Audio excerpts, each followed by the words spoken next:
ఆడవడు బొప్పరోడు అని పేరేందో పవన్ కళ్యాణ భువన్ కళ్యాణ వాడొచ్చి వాడు బొబ్బల రంగు రాసుకొని తుప్పుడు ఆడుకుంటా ఆ మేధావి మీద నాగేశ్వరరావు అనే డాక్టర్ నాగేశ్వర్ అనే ఒక ప్రొఫెసర్ మీద, ఆయన ఉస్మానియా యూనివర్సిటీ ప్రొఫెసర్, ఆయన భారతదేశంలో కాదు ప్రపంచ దేశాలలో జ్ఞానవంతునిగా ఎనాలిసిస్ట్ గా పేరుగాంచిన వాడు ఆయన. అసలు మీద ఆంధ్ర పోలీసులు వచ్చి పట్టుకపోతారు, తొక్కుడు తొక్కుతారు. ఆంధ్ర ఇంకెక్కడ ఆంధ్ర ఎక్కడిదెక్కడ ఎప్పుడో గల్లబడి గుంజుతని వెళ్ళిపోయి. ఏ కులం కూడా కులంలో అందరూ గుణవంతులు ఉండరు. అలాగే తప్పు చేసినా నేరం చేసినా ఏ కులం కూడా అతను సపోర్ట్ చేయదు.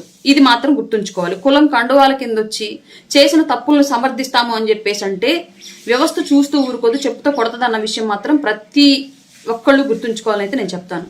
ప్రొఫెసర్ నాగేశ్వర్ గారు మాట్లాడినటువంటి మాటలు, ఆయన గాలిపోగేసి చెప్పినటువంటి కబుర్లు పూర్తిగా ఆయన వెనక్కి తీసుకున్న తరువాత పార్టీ అఫీషియల్ గా చెప్పింది ఇంకా ఆయన గురించి ఏమి మాట్లాడొద్దు అని. ఆ తర్వాత ఒక్కళ్ళం కూడా ఆయన గురించి నోరెత్తి మేము ఎక్కడ ఏమి తప్పు మాట్లాడలా.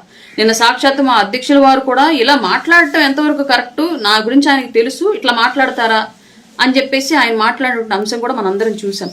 కానీ నిన్నేమో కొందరు మా కులాన్ని అంటారా, మా కుల మేధావిని అంటారా అని చెప్పేసి కొందరు వచ్చి ప్రెస్ మీట్లు పెట్టి మాట్లాడారు పవన్ కళ్యాణ్ గారి గురించి ఇష్టం వచ్చినట్లుగా. అలాగే ఇంకొకళ్ళు ఎవరో వచ్చి ఏదో మందుల శామ్యులు అంట, మాట్లాడే మాటలు కూడా జాగ్రత్తగా రావట్లేదు. నువ్వెలా నాయకుడివి, నిన్నెలా నాయకత్వంగా సపోర్ట్ చేస్తున్నారు నాకు అర్థం కావట్లేదు. నువ్వు మాట్లాడేటువంటి మాటలో ఆ భాషలోనే చెప్పాలని ఉంది కానీ మా పార్టీ ఒప్పుకోదు.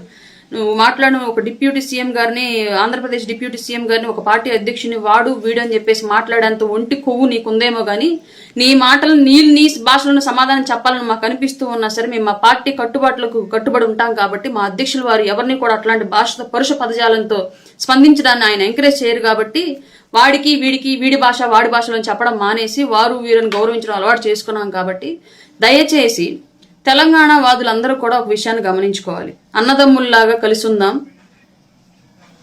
అని క్లియర్గా పవన్ కళ్యాణ్ గారు అప్పుడు ఇప్పుడు చెప్తూ ఉంటారు. తెలంగాణకి ఎలాంటి సమస్య వచ్చినా ఫ్లడ్ రిలీఫ్ ఫండ్స్ ఇవ్వడం కానివ్వండి, కరోనా టైంలో ఫండ్స్ ఇవ్వడం కానివ్వండి, అక్కడ ఉన్న దేవాలయాలకు ఇక్కడ ప్రభుత్వం నుంచి నిధులు రిలీజ్ చేయించడంలో కానివ్వండి, వివిధ అంశాల్లో ఎన్నో సందర్భాల్లో తెలంగాణ బిడ్డలకు అండగా నిలిచినటువంటి వ్యక్తి, ఆంధ్రప్రదేశ్ ప్రజల కంటే కూడా తెలంగాణలో ఉన్నటువంటి విప్లవ భావాన్ని, పోరాట తత్వాన్ని ఎక్కువగా ఇష్టపడేటువంటి వ్యక్తి పవన్ కళ్యాణ్ గారు. అట్లాంటి వ్యక్తిని మాట్లాడేటప్పుడు వాడికి వీడికి నాలుగు జారితే వాడి ఖండనలను ఖండాలుగా ఖండించి ఉప్పు కారం పెట్టి ఓరేస్తామన్న విషయం మాత్రం గుర్తుంచుకోవాలి ఎవడైనా సరే. ఆయనకు చెప్తూ ఉన్నాను, మాట్లాడే భాష మందుల శామ్యులు అనే ఆయనకి తెలంగాణ వాదులందరూ కూడా, తెలంగాణ వ్యక్తులందరూ కూడా తప్పుడు మాటలు మాట్లాడే వాళ్ళని ఎవరిని ఎంకరేజ్ చేయరు, అబద్ధపు మాటలు మాట్లాడే వాళ్ళని ఎవరిని ఎంకరేజ్ చేయరు. తెలంగాణ వాళ్ళు ఎప్పుడు అబద్ధపు మాటలు మాట్లాడరు, తప్పుడు మాటలు మాట్లాడరు. అది తెలంగాణ వాదం కాదు, తెలంగాణ విధానం కాదు, తెలంగాణ ప్రజల యొక్క విధానం కాదు.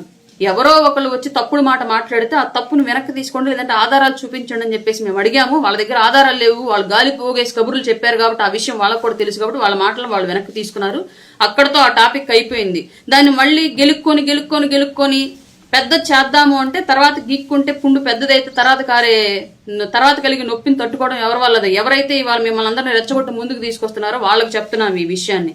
నేరస్తుడికి కులం లేదు, తప్పు చేసిన వాడికి కులం లేదు. ఏ కులంలోనూ అందరూ బుద్ధిమంతులు ఉండరు. ఏ కులం కూడా తమ కులం నుంచి చేసినటువంటి తప్పుని సమర్థించదు, తప్పుడు వ్యక్తులు సమర్థించదు. ఈ విషయం గమనించుకొని నాలుక కాస్త జాగ్రత్తగా పెట్టుకుంటే మంచిదండి. మందుల శామ్యుల్ గారు, మీ భాషలో చెప్పాలని ఉన్నప్పటికీ కూడా మా అధ్యక్షుల వారికి రెస్పెక్ట్ ఇచ్చి మాత్రమే మీ భాషని కంట్రోల్ చేసుకుని మా భాషలో మాట్లాడుతున్నాం.